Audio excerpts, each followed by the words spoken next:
As you all know well, Iran launched about 180 ballistic missiles at Israel yesterday. Shrapnel killed a Palestinian man in the West Bank. Simultaneously, terrorists armed with an assault rifle and a knife murdered 7 people in Jaffa. Hezbollah and now Iranian attacks on the Jewish state seemingly have escalated from symbolic to deadly serious. Israel's neighbors' restraint for the sake of self-preservation appears to be fading. This year was brutal for Israel, and it was devastating for Gaza. Some 6,000 miles away, we American Jews are physically far, but we are also emotionally entangled. Some people have solidified their long-held opinions, while others have had the opposite experience, their prior beliefs destabilized by the October 7th massacre and the subsequent Israel-Hamas war. A generational divide in views on Israel has become plainly evident. I teach 7th and 8th grade here at the Temple, so I am confident in saying our children are overwhelmed. They feel a connection to Israel, but aren't sure how to reconcile that with their commitment to the equality of all people, Jewish and not. They are told that peoplehood is core to Judaism, but they don't know what it means in practice to be an Am, a people, a tribe, in the year 5785. And they are confused about their religious identity too. Many of our children, and some adults as well, struggle to articulate why they are Jews. When describing their religious practices, they emphasize what they don't do. Reform is invoked only in the negative. I don't keep kosher because I'm reform. I don't wear a kippah, I'm just reform. Too often I hear our students say they are just reform, using reform identities as a way to distance themselves rather than lean into Judaism. If Judaism means little to a person, he is unlikely to care much about Jewish survival. If a young person doesn't feel connected to the Jewish people, she won't feel connected to the Jewish state. Jewish identity formation is an urgent issue. If we want Judaism to matter to our children, they must see how it matters to us. We cannot treat Judaism like an activity for children. The sages of the Talmud ask, if a family can only afford to send a father or his son to study, who should get to learn? How should a family allocate its limited resources? The answer: parents' study of Torah takes precedence over children's. And the rabbi's stance may seem strange to us contemporary Jews. How could it be that our great sages prioritized older adults' learning over the study of the rising generation? Perhaps the rabbis found it easier to relate to the adult man over his son, or they might be trying to establish that parents shouldn't be martyrs for the sake of their children. But I wonder if the rabbis are getting at something else, that children learn to love Torah by watching their parents love Torah. Our sages understood that adult lifelong modeling is the only way to hold the next generation's interest. A person comes to care about Judaism through watching someone they love Judaism. A parent, a grandparent, a friend, a partner. The only way to influence our children and grandchildren to commit to Judaism is to ourselves commit to Judaism and invite them to participate. And it is because of that truth that I want to talk about Reform Judaism tonight. I will explain why the Reform movement is the right Jewish home for me and why I believe it best captures Jewish traditions, profound wisdom, power, and continued relevance. And you may wonder why this topic this year, this week, with rising anti-Semitism, the most devastating attack on Jewish lives in 70 years, yesterday's onslaught, shouldn't we avoid intra-community distinctions? Why speak of denominationalism? Can't we all be just Jewish? Absolutely, when we speak about Reform Judaism, Judaism is the noun and Reform is the adjective. All Jews have a shared tradition and common purpose. All Jews share roots in the same biblical homeland, and our individual futures are bound up in the security of Am Yisrael, the collective Jewish people. And just as people need to care about Jewish peoplehood before they will care for the Jewish state, people must first feel at home in a local Jewish community before Jewish peoplehood means anything to them. Jewish peoplehood is hard, as our middle school students constantly remind me. I believe that the way that someone comes to care about Am Yisrael is through involvement in a specific community that nourishes, strengthens, and affirms their Judaism. Living Jewishly looks different person to person. Denominations help us all access Jewish identity by creating communities of similar understandings, values, and practices. Denominational affiliation means that we don't have to make every Jewish choice for ourselves, an exhausting and impossible charge, but we can be in community of fellow travelers doing Judaism together. American Judaism's diversity makes us stronger. Having diverse denominational pathways for accessing Jewish tradition and community is an advantage for Jewish survival, not a threat to unity. Reform is the path by which I do Judaism. It is a path that connects me to other Jews, not one that, God forbid, separates me from Jews of other stripes. Reform offers me a framework for deepening my Judaism and a community with whom to practice. Reform Judaism is not watered-down Orthodox Judaism. We are a separate movement with overlapping but distinct teachings and values.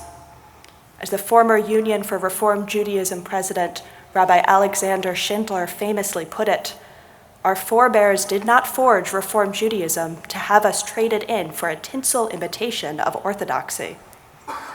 But too often we cede the authority of religious conviction to Orthodox Judaism, rather than stand proudly in our Reform religious principles. When we do speak proudly and confidently about being Reform, it is most often around inclusion, which is rightly a central Reform movement principle. A midrash teaches that our patriarch Abraham kept the flaps of his tent open on all sides so that he could see passers-by and welcome people in. The Reform movement embraces this image. We seek to build an inclusive, big tent Judaism that is open to all people. The URJ calls it Audacious hospitality. Jews of color, queer Jews, disabled Jews, unaffiliated Jews, Jews by choice, people exploring Judaism, and non-Jewish loved ones all are welcome and celebrated in this tent. But what do we do inside that tent? What defines Reform Judaism? To be confidently Reform, we need to articulate our religious principles. To get out of the mindset of just Reform, we need to sort out what it is we believe. We need a thoughtful, serious, adult ideology. So tonight, I'm going to give my answer to why Reform by sharing what I consider the 4 pillars of Reform Judaism in 5785. Classical liberalism, abstract monotheism, egalitarianism, and lifelong learning. The first principle of reform is a commitment to liberalism in its classical sense. Reform Judaism was born in Germany but really flourished in the United States. And that makes sense. A state without established religion offered fertile ground for a non-coercive, voluntary, and rational Judaism. Reform Judaism is not defined by religious indifference, but rather by commitment to small L liberalism. Reform affirms individual capacity and tolerance of diverse opinion and practice. Reform's reverence for reason has strong Jewish precedent. In the 12th century, the great rabbi and philosopher Maimonides asserted that it is our intellect that makes us created b'tselem Elohim, created in God's image. Our intellect is the holiest part of us because it is what enables us to know God. Therefore, every Jew must hone his or her rational faculties in order to draw nearer to God. Reform follows in the legacy of Maimonides. Our God-given rational faculties are integral to our Judaism. Reform Judaism holds onto faith and human capacity for reason and goodness. Ours is a Judaism that puts its faith in God, but also in humanity. Rabbi Eric Yaffe, President Emeritus of the URJ, writes that Reform Jews refuse to see Torah as God's immutable word and insist that autonomy and pluralism are essential elements of Judaism. Reform calls for a Judaism that meets the human yearning for transcendence while deferring to the individual on what will bring them closest to the divine. But of course, liberalism is not sufficient as a religious ideology. Reform embraces autonomy and reason, yes, but there is more to our movement than that. There has to be. Judaism is energized by principles that affirm and structure community. Religion rests on delineation and demarcation. A religion of substance requires standards. So let's move to our second reform commitment, a standard determining what goes on in the big tent of Reform Judaism. God. Reform Judaism is committed to God, the one God. While we celebrate diversity of belief in who or what God is, we are committed to monotheism. This, I recognize, is complicated. Many years ago, in another community, I studied Torah weekly with a man who was a forthright atheist. Week after week, he showed up for Torah study, rain or shine. We began each study session with a blessing over the study of Torah. He respectfully declined to say the blessing. Prayer, he explained, wasn't his thing. But study was, and he kept showing up to learn Torah with the group. Of course, he was welcomed with open arms. It was his community, too. That Reform as a denomination is committed to God does not mean that we require a declaration of faith as a litmus test for entering our Reform institutions. We welcome doubters and disbelievers in our big tent. What there is not room for is disdain for belief or believers. We value faith. As a movement, we assume God in our religious practice and community. When faith falters, we try to shore it up through prayer, study, philosophy, and ritual practice. We have the humility to acknowledge we don't have all the big theological questions figured out. We argue about how God works in the world, the best metaphors for God, if God intervenes in history, what mitzvot in Jewish observance means in any cosmic sense, if a personal relationship with God is possible. The arguments go on and on. But what we are not doing over in the Reform tent is constantly litigating God's existence. We uplift the doctrine of abstract monotheism and encourage every Reformed Jew to develop their own God idea. We assume God in Reform Judaism, and we live into belief.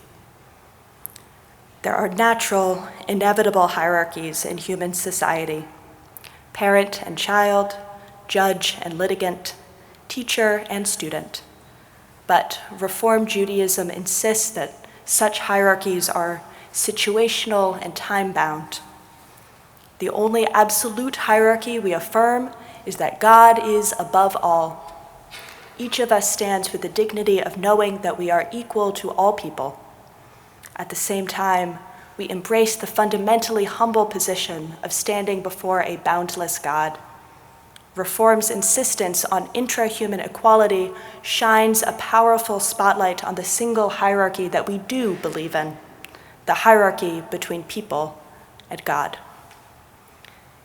And this leads me to a third Reform commitment, egalitarianism.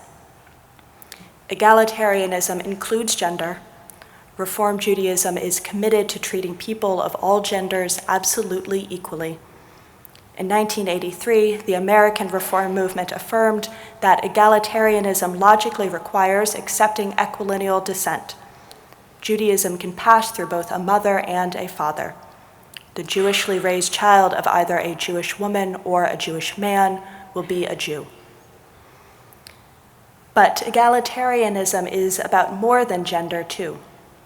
Reform, for example, also rejects the notion of special status for Kohanim, Judaism's priestly class. Egalitarianism means rejecting bigotries and dismantling class systems. No matter someone's race, sexuality, political beliefs, disability, size, nationality, age, religion, each of us has a perfectly equal neshama, a soul, placed in us by God, a neshama worthy of dignity. It is our responsibility to look past the hierarchies of human society, to see the equality of every person, and to uplift human dignity wherever necessary. And now a fourth and final Reform commitment, a dedication to lifelong Jewish learning. Reform Judaism is committed to Torah and Talmud as repositories of Jewish wisdom and moral revelation. Reform Judaism is committed to learning, to Jewish textual literacy, to being sufficiently Jewishly informed to make the informed choices on which reform rests. So we learn Tanakh, the Hebrew Bible, and we learn Mishnah and Gemara. We learn our sacred narratives, which we call Agada, stories that make abstract principles concrete and help us see the dimensions of human nature that often go unnoticed. Stories that spark creative thinking and elicit moral thinking. And we learn the Jewish legal tradition, which we call halakha, not because Reform Judaism believes that the entire corpus of Jewish law is binding upon the modern Jew. Rather, we study halakha for the moral wisdom it holds. Jewish law is an articulation of Jewish values. Our charge is to learn and live by those values, even as we uphold the doctrine of informed choice. We learn so that we know what is in the sacred toolbox of Judaism. Then we each take hold of what works for us and for our families. We learn so that we know just how rich Jewish tradition is, just how many opportunities exist for bringing meaning and joy to our lives. Here are a few ideas for you this year. As soon as it is safe to do so, visit Israel, Judaism's birthplace and now home to half the world's Jews.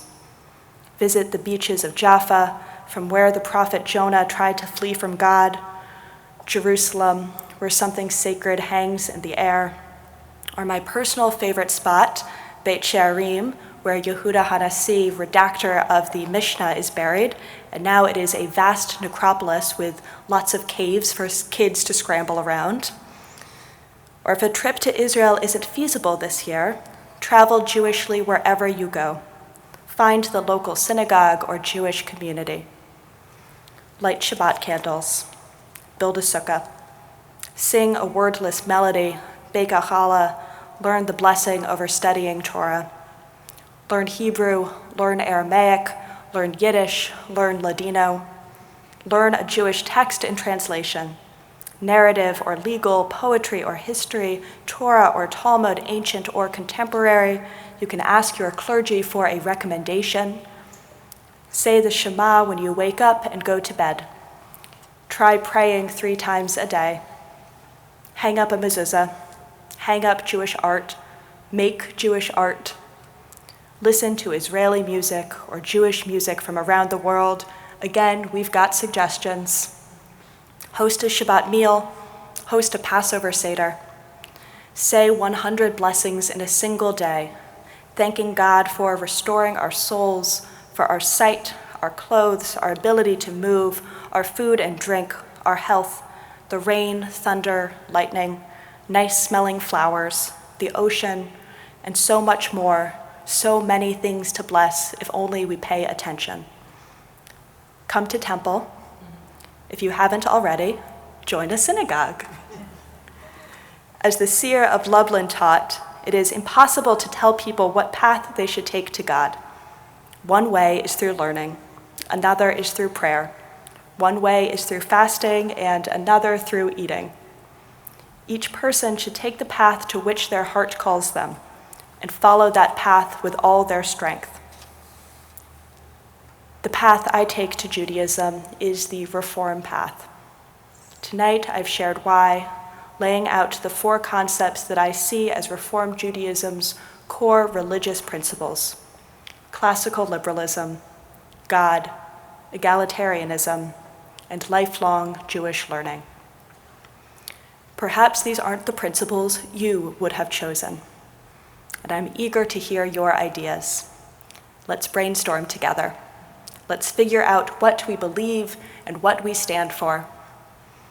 I want our Reform movement to address this, because for Reform Judaism to endure, every generation must re-articulate what it stands for. Reform survival requires Reform convictions. We need to know what we believe.